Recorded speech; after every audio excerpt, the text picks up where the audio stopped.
Okay, so today I am going over section 3.3. The chapter is called Double Angle Power Reducing and Half Angle Formulas.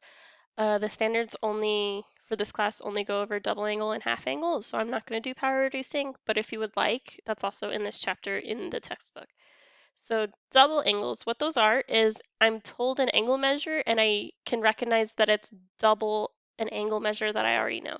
So for example, 120 is double of 60. So I would plug in, if I was using the sine formula, I'd plug in 60 for each of my thetas because it'd be 120 on the left side and then 60 in there. All right, so then what I want to do is with the first one, I want to draw a picture. So it's telling me it's in quadrant 2. So I'm going to start off by drawing this. Quadrant 2 is this one. And I'm going to draw this. Theta is here. Remember, sine is opposite over hypotenuse. So I'm going to put 5 and 13. 13 goes here. And what I want to do is I want to use the Pythagorean theorem to find the missing side length. So I'm going to make this A, B, and hypotenuse is always C. So I have 5 squared plus B squared equals 13 squared. 5 squared is 25. B squared is B squared.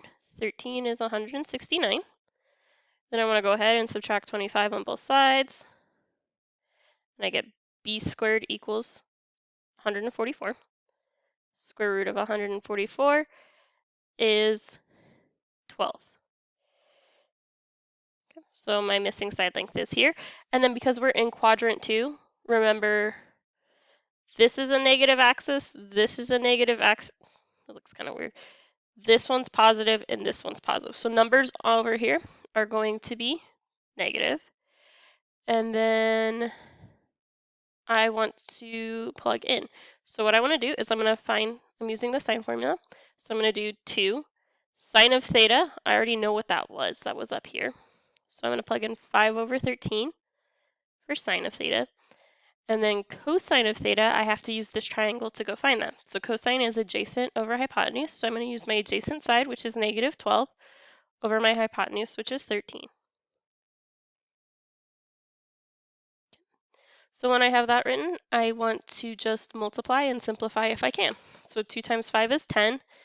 10 times negative 12 is a negative 120. 13 times 13 is 169. So this fraction is my answer. So this is telling me if I have an angle that's twice as big as the angle I drew over here, my ratio would be negative 120 over 169. Then I want to go ahead and I'm going to do the same thing for B. So my double angle formula for cosine 2 theta is cosine squared minus sine squared. So what I would do is I'd find cosine of theta, which is negative 12 over 13. I'd square that. And then I'd subtract my sine of theta, which is 5 over 13, and square that as well. So then from here, it's just like a simple algebra problem. I just need to square this. So 12 squared is 144. 13 squared is 169. I'm going to do 5 squared, which is 25. 13 squared, which is 169. Then I just need to subtract 25 from 144. So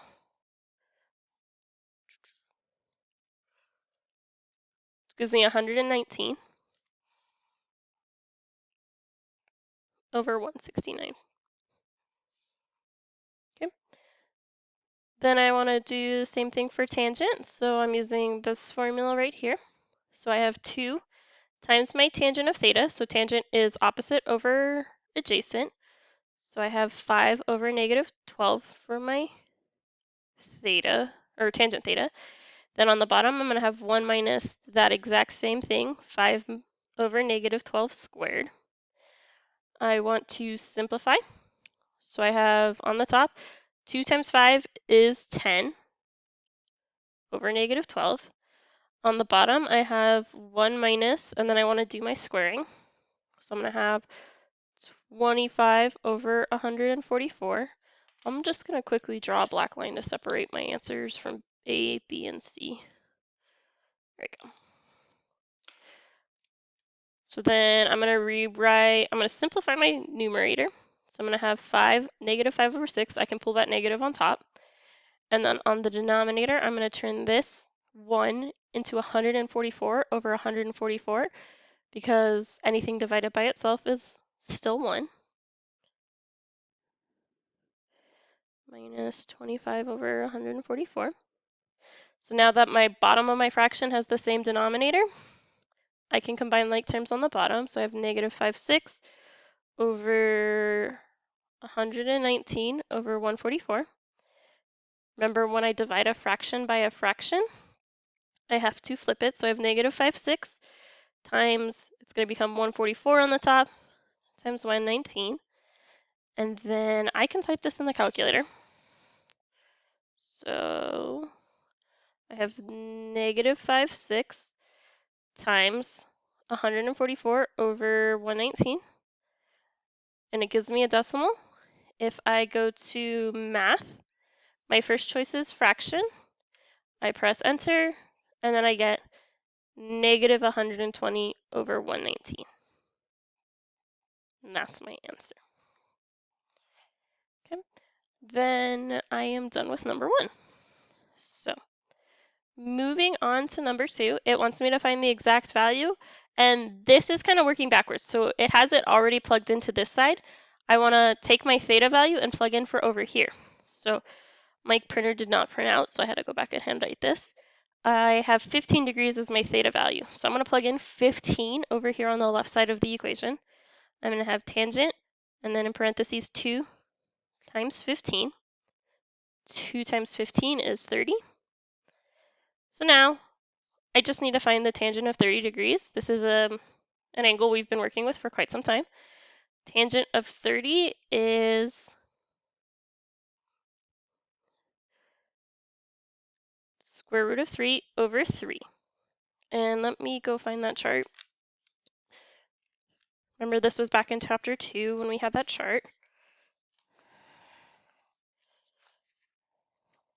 Or was it? No, I'm sorry, my bad, it was chapter 1.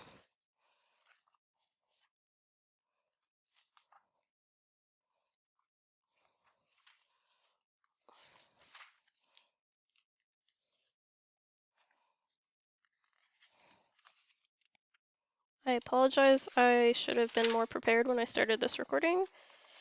I thought I had it right here.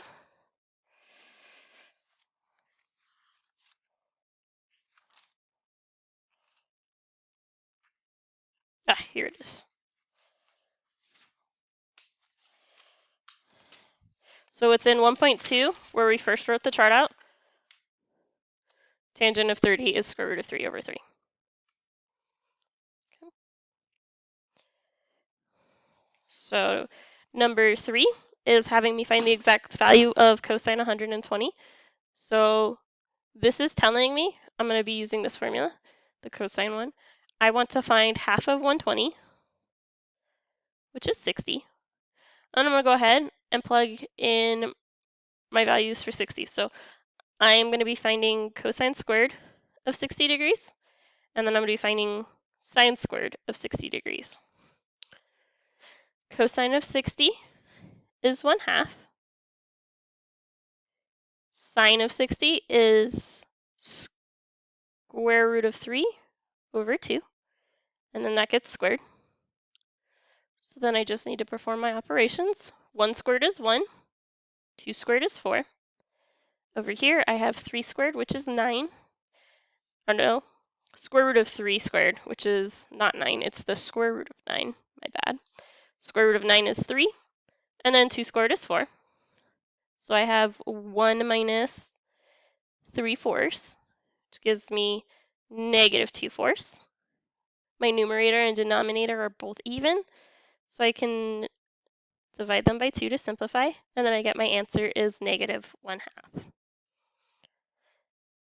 Okay. I know on some of these, so I could have solve this one by using a reference angle. I know on the worksheet and on the test, I'll be more specific if I want you to use a specific method. So for the in-class assignment for today, if it's something you can solve more than one way, I will tell you specifically use double or half angle formula. All right. Number 4, I want to find the exact value of sine 2 pi thirds using the double angle formula. So I want to go ahead and rewrite this.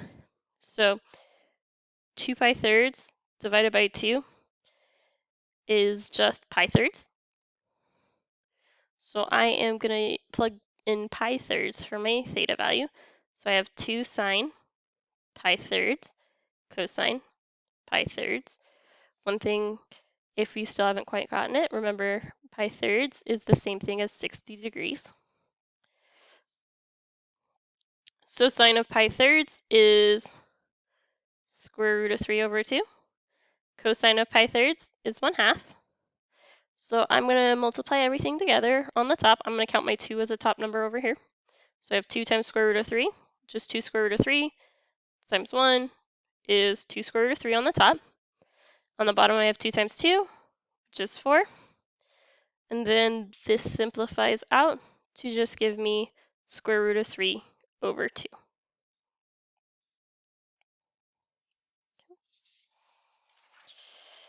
Then the next thing is half angle formulas.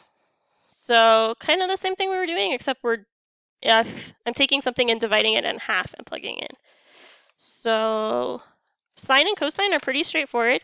There's only one formula. The reason I have these plus and minuses is depending on what quadrant the original angle is in.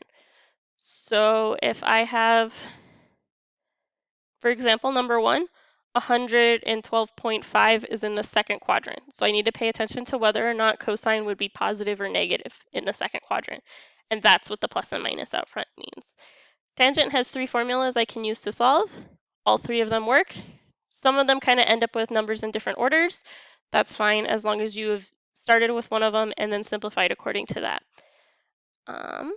So I'm going to move on to number 1. I need to find the exact value of 112.25. I cannot talk. 112.5. So 112.5 is the same thing as saying 225 divided by 2. So let's start off with what we know. I'll use a green. So like I said earlier, 112.5 is in the second quadrant.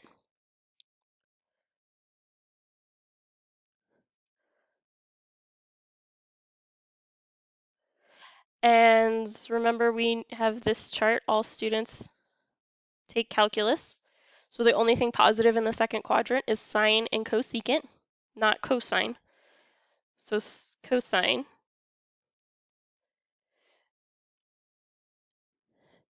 is negative. So that means out front, when I start solving this, I'm going to have a negative. Okay. Going back to 225, my reference angle is 45. Reference angle. Nope, not percent. Because remember, 225 is right here, which is 45 degrees away from the x-axis. When you're finding reference angles, it's always away from the x-axis.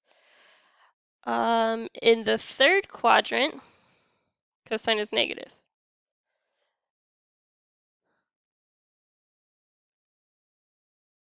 And since this is cosine, I care about cosine because it shows up in my formula. Quadrant, cosine is negative. Okay, so I know that's a lot of information. So the part in green is how I decide if it's a positive or negative outside. So where my original angle is and what the original function is. So the original function is cosine, and cosine is negative in the second quadrant. Okay. Now going to my red part, I'm specifically talking about 225 when I have those arrows. The reference angle was over here.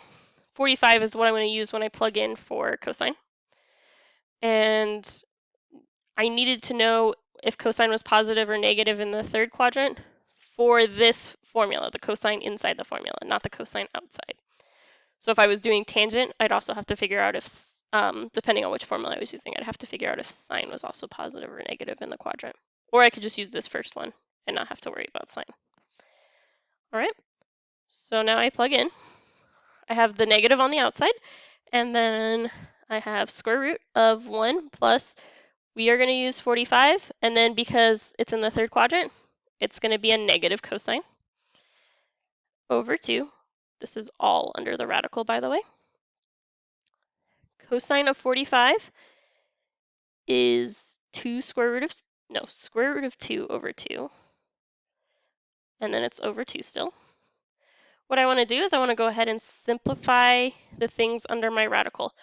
In this one, in this specific one, I'm going to end up with a radical under the radical. That's fine. I just want to get rid of the fraction on a fraction. So I'm going to first start off by rewriting 1. I can rewrite that as 2 over 2.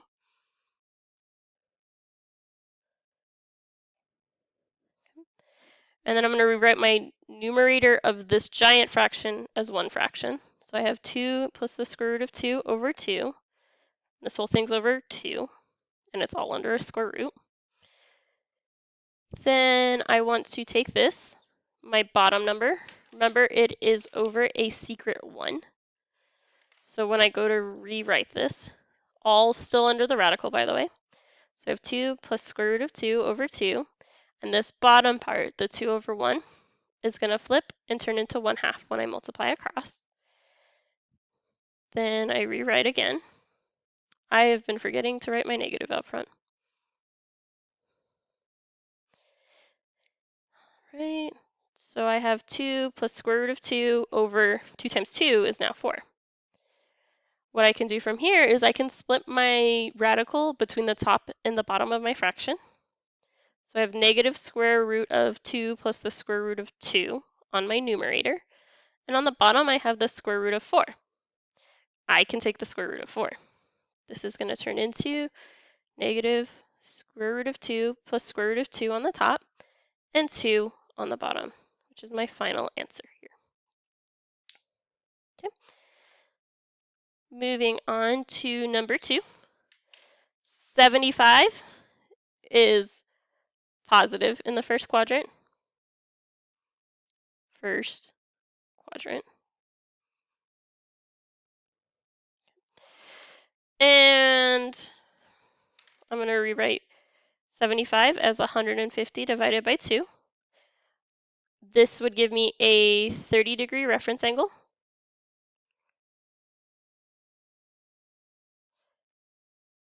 Because 150 looks like this. So it's 30 degrees away from my x-axis. And in the second quadrant, cosine is negative.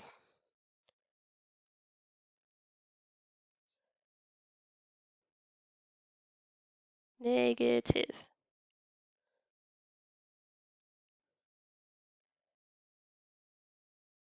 Okay. So then I'm going to plug into my sine formula, which is back up all the way at the top. So it's positive. I'm not going to write a positive out front. 1 minus cosine of 30, and it's 30 because I'm using my reference angle. It's negative in the second quadrant, so I want to have this cosine itself be negative. So the negative right there came from the formula. The negative inside the parentheses came from my information out here. And then it's over 2.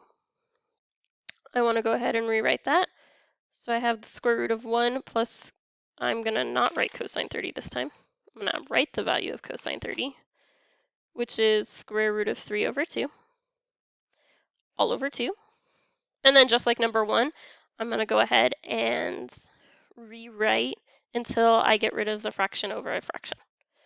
So I'm going to change the 1 to 2 over 2 plus square root of 3 over 2 over 2, still all under the radical. Then I'm going to rewrite my numerator, which is 2 plus the square root of 3 over 2 over 2, all under a radical. I'm going to rewrite 2 plus the square root of 3 over 2 times 1/2. and rewrite again, which is 2 plus the square root of 3 over 4. I want to split into two radicals. So 2 plus the square root of 3 over the square root of 4. Simplify that. I have 2 plus the square root of 3 over 2.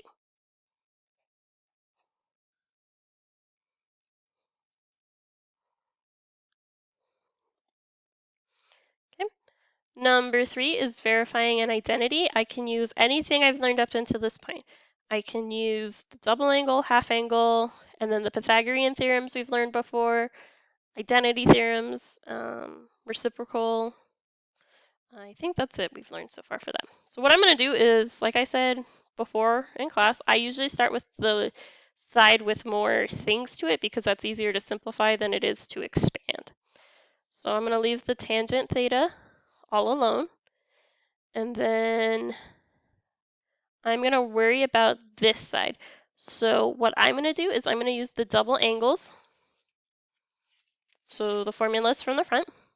I can't even see that.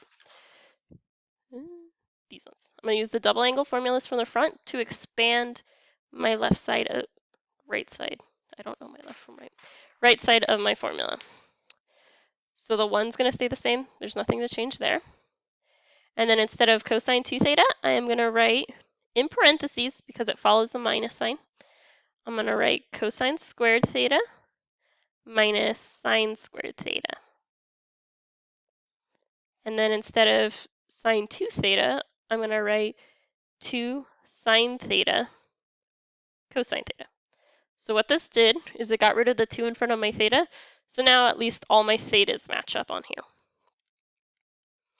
Okay. Next thing I want to do is I want to go ahead and distribute. Sorry. I'm going to go ahead and distribute the negative up on top. So I'm going to rewrite tangent theta equals 1 minus cosine squared theta plus sine squared theta. And the denominator stays the same, 2 sine theta cosine theta. Okay. On the top, remember our Pythagorean identity we've used before? We have the one where sine squared plus cosine, sine squared plus cosine squared equals 1.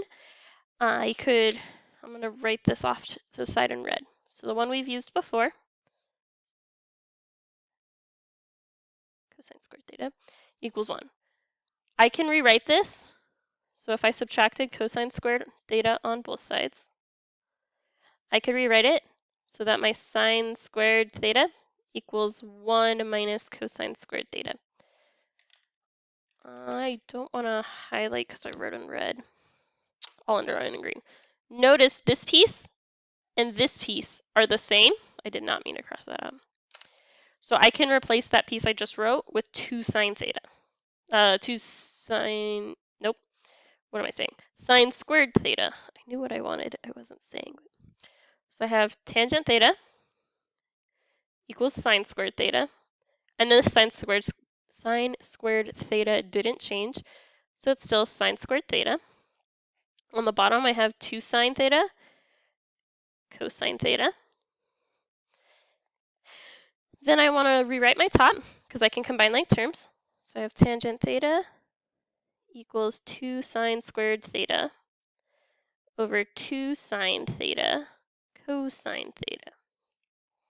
Okay, so notice first of all, I have a 2 on the top and bottom. So the 2's will cancel out. Then I have sine squared and sine. So I can subtract my exponents and I have just a sine left on top. The sine on the bottom goes away, but the cosine on the bottom stays. So now, notice sine theta over cosine theta is tangent. So I have tangent theta equals tangent theta. Then I have one more verifying the identity. It's on its own page by itself because I needed room to work out the problems. Okay. So this one, I want to use a half angle formula on it. It gives me Yeah, this is a half angle. It gives me tangent alpha over 2 equals cosecant alpha minus cotangent alpha. So because I want them to all be alphas, I'm going to do the one that has the half angle. So I want to rewrite that as 1 minus cosine alpha over sine alpha. And for tangent alpha, or half tangent, I could have picked any of these three. The reason I picked sine, the one with sine on the bottom, is because cosecant and cotangent both have sine on the bottom of their fractions if I was to rewrite those. So that's why I picked that one. It'll give me less steps in the end. Okay. So I have cosecant alpha minus cotangent alpha. Then what I can do is, since I only have one thing on my denominator of the fraction, I can split it into two separate fractions. So I have 1 over sine alpha minus cosine alpha over sine alpha equals cosecant alpha minus cotangent alpha. And then notice 1 over sine alpha is cosecant, cosine alpha over sine alpha is cotangent. So then I just have to rewrite.